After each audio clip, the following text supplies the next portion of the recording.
Hey everyone, it's Paul with Freedom Gorilla, and today we're going to install the SCS 320 on the Springfield Echelon. So we've been getting a couple questions on if you need shorter screws, and the answer is no. What you have to do is you just have to make sure you tighten these screws down on this all the way on this. And so I'm going to show you how to do that right now. Okay, so a couple things. Gun is unloaded first and foremost.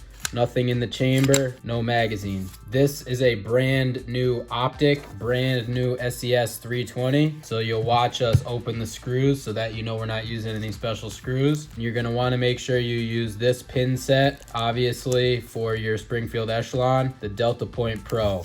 It comes with these pins. These ones go in the rear, these ones go in the front. Let's put these in and I'll show you the install. Okay, first let's get our SCS 320.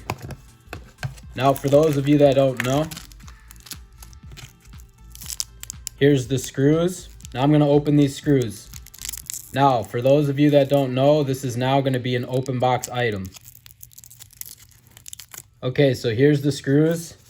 And since we opened the screws, I'm not gonna keep this optic because this is for a demo, but now this optic will go and become an open box item on our mobile app. So if you wanna buy this item at a super discount, go on our mobile app. You'll see it listed there as long as someone didn't pick it up. But when people buy open box items from us, this is pretty much all that happens. This packaging tape is opened, or sometimes the manuals are opened, and many times the optic is like put on and somebody just returns it because it doesn't fit. They bought it for the wrong gun. The other thing you're gonna wanna grab is this tool kit.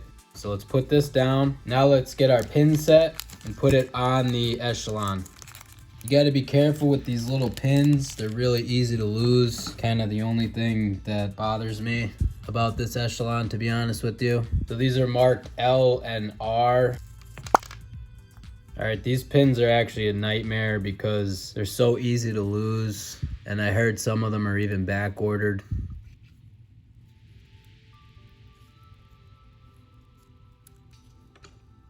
So there we got L and R, and then this, you have the fatter side at the top.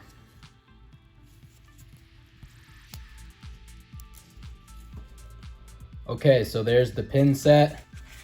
You see the optic matches up specifically with the pin set. So we're gonna rest it on there. Okay.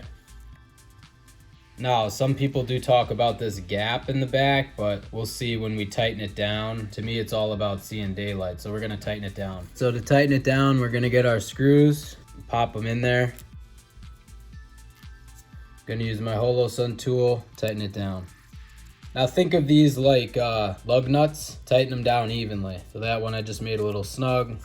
Now I'm gonna tighten this one down a little bit more.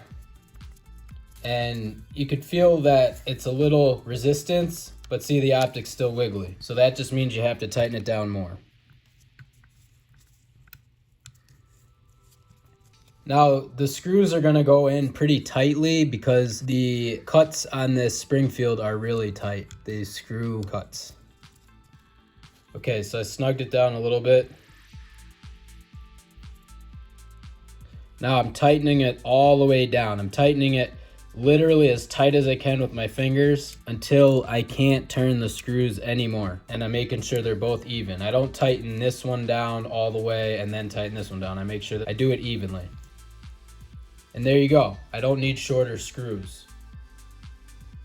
Now, here is a problem. The old SCS 320 I had did not have this gap in the back, okay? So maybe the newer ones have that gap. So what I'm gonna do is I'm gonna actually remove these rear pins. I'm gonna show you a trick. So what I'm gonna do is I'm gonna get the pin set 3 for the shield, and I'm gonna use these rear pins because they're a little shorter. Okay, so now I have the pins from pin set 3 in the rear there, and I'm gonna put this optic back on it. You can see it's flush. So now let's tighten these screws down again.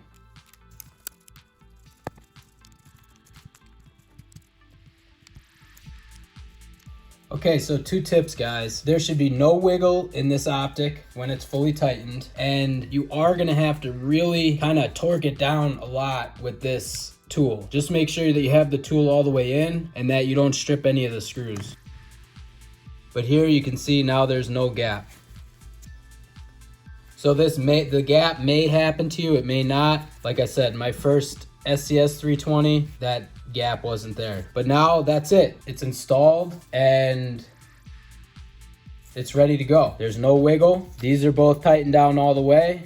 I didn't need to shorten the screws and it's good to go. So guys, that's it. Hopefully you found this video helpful. The next thing I'm going to be doing is using this laser bore sighter to make sure that I have the red dot sighted in to take it to the range. We have a video on how to use this laser bore sighter to sight in an optic, so you can click the next video if you'd like to see that. Otherwise, if you have any questions, please let us know. And as always, we have these optics at the best price with free shipping on our site, freedomgorilla.com. Thanks a lot for watching, guys, and have a great day.